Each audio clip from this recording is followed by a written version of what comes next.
Hey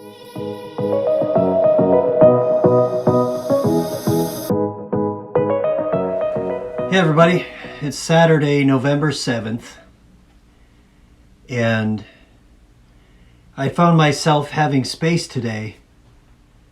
Space outside of the normal to-dos and the normal obligations and all the things that we create, that we connect ourselves to, that require our time and that require our thoughts and that require our energy.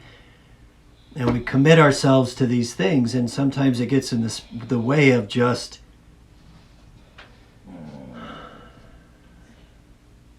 having the space to look into yourself and just to kind of see what's left holding on.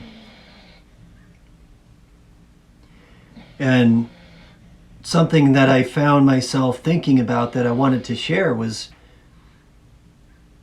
because I think it's practical. I think it's pragmatic and practical, so maybe you'll get something from it. Part of how I use meditation, which can be as simple as sitting there listening to my breath with my eyes closed, looking into my perception without necessarily telling a story about it. In other words, noticing that I have this consciousness, this sense of awareness, and that I can look into myself and I can notice, what am I experiencing in my body and in my mind? And if I'm just experiencing it in the present moment for what it is, without turning it into this story, without adding ideas and attachments and without adding the momentum of the choices we make. And I just sit here and I look into my perception. Now I could say, and I think this is where it's a slippery slope of perception and ideas. I could say I'm looking into the past, or I'm looking into the future, or I'm thinking about work, or I'm thinking about relationships, or I'm thinking about I'm looking into the thing that I call my life. I'm looking into the thing that I call the stories that I tell myself.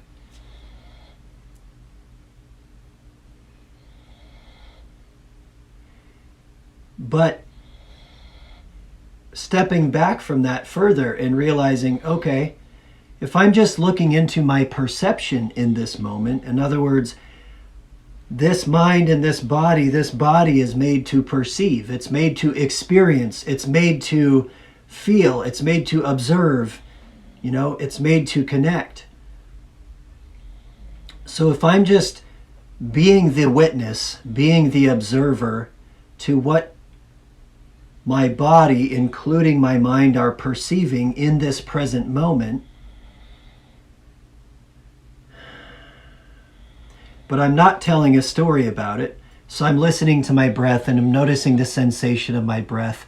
And then I'm noticing the sensation of my body and just surface things, sensory things like the temperature on my skin, or the feeling of the air in my nostrils, or the sounds in my ears. And then rather than just looking at the senses, I just look into perception.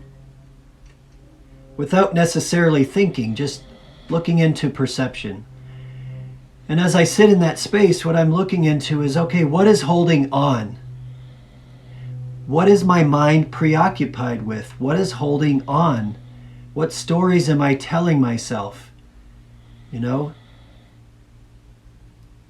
And I find that's a really good way to clear the space. I'm working with a veteran right now, and we work on this meditation that he does every night, about an hour before bed, because he says, when I lay down at night, that's when my mind starts thinking about everything. And I talked about how sleep is really surrender. Think about sleep. We're giving up conscious control of our waking time. We're literally closing our eyes for 8 hours and being totally and completely vulnerable for 8 hours. So of course we feel vulnerable in sleep. Of course our minds wander a lot before sleep, because we're literally going into a sort of unconsciousness or a different type of consciousness when we go into sleep. So part of what I've been working about with him is, how can you close your eyes, just notice the sensation of being in this moment, and then notice what is holding on. What are the sensations? What are the things that my perception is taking me into? Oh, my mind is telling this story about work. Oh, my mind is telling a story about the bills. Oh, my mind says this person has hurt me, or that person has hurt me, or I have not done this thing, or I am shameful, or I am fearful. And we fill our mind up and our body up with a lifetime of stories and attachments and injuries, and we never clear that space a lot of times. So you see people weighed down by trauma, weighed down by pain, weighed down by sadness and anger and fear and frustration and injury. And I think we're weighed down as a culture of people because we're all carrying around these stories. We're all co-creating these stories. We're all carrying the weight of trauma. Everyone has generational trauma. Everyone has a story that has trauma in it somehow. And somehow we carry all these stories around and we act out these stories. And then there are organizations and entities out there that utilize our stories in order to keep us separated and divided. And often we become good consumers and easily manipulated by buying into they're the ones that hurt us. They're the ones that hurt us. Yes, I am a victim of this. Yes, I am part of this and they are part of that. We create all these stories and all this separation, and it just takes on this momentum. I think that we are a culture of people, and now you could look at this as a global experience, that humanity has a lot of trauma work to do.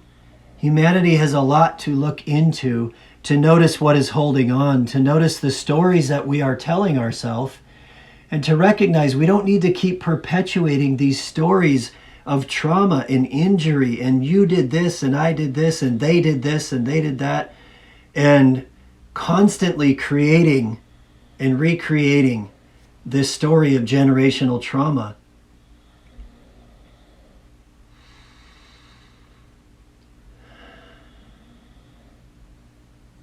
So reeling it back into the pragmatic point,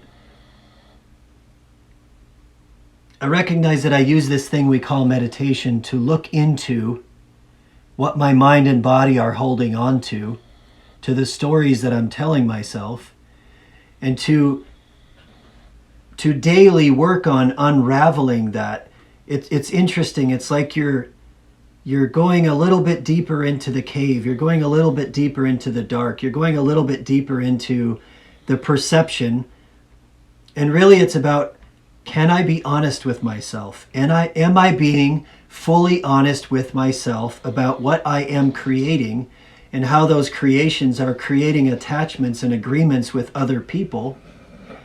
And recognizing that I have created a whole life of to-dos and anxieties and fears and obligations, and bringing it home to today, just recognizing that I have filled my life with so many things that I'm actually keeping myself from doing completely and totally what I would be doing in the present moment if I wasn't making an excuse for myself, if I wasn't telling a story, if I wasn't saying, yeah, I would love to paint today, but I have to do this, but I have to do that, but I owe this, but and a lot of those things they're very legitimate in our story. We justify them completely. I've created this relationship. I've created this obligation. I've volunteered for this thing. Yeah, but I need to help this. All of those things have merit. All of those things are important. All of those things are a part of our journey of becoming.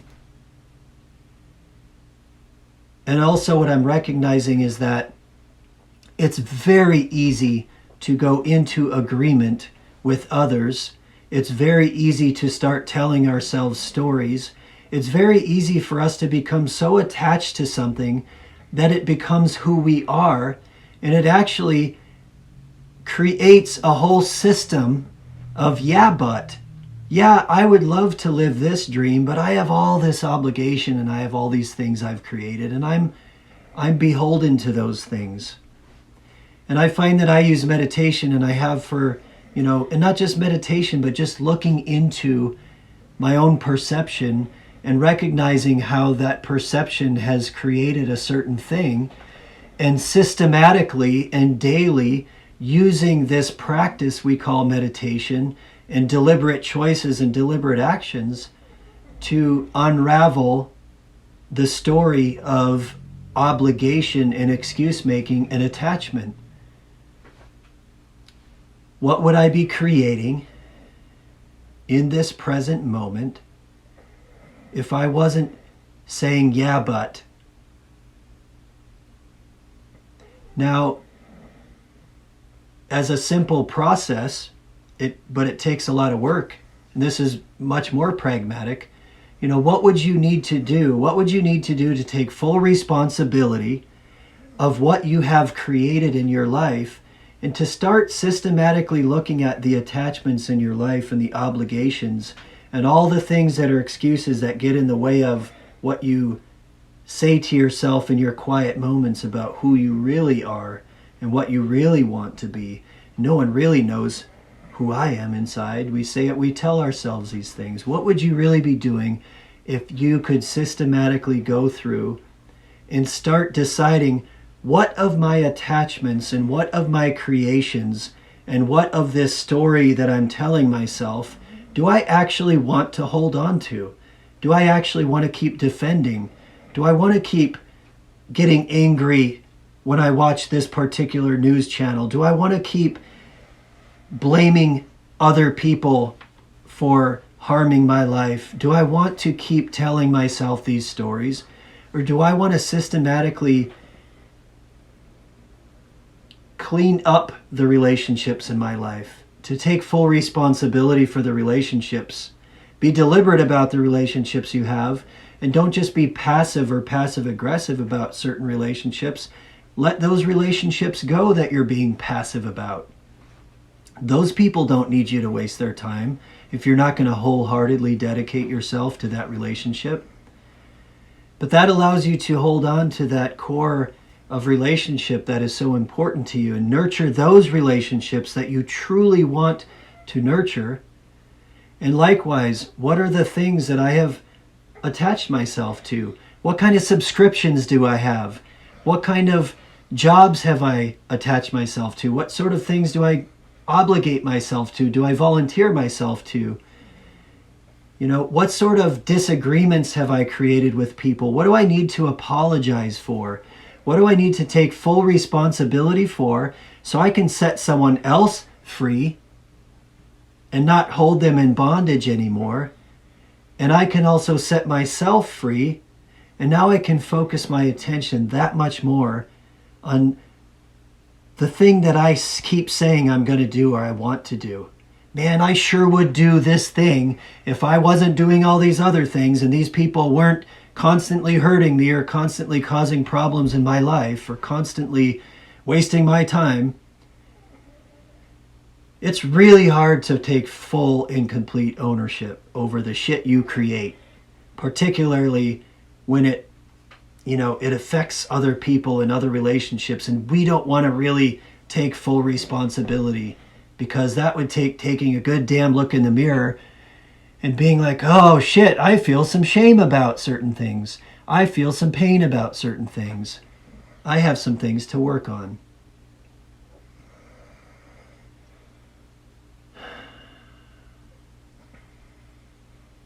So I was looking into that space today and not seeing a whole lot left. And that felt really good. Doesn't mean there's not work to do. Doesn't mean there's not a lot of places to explore. It's just to find myself in a quiet moment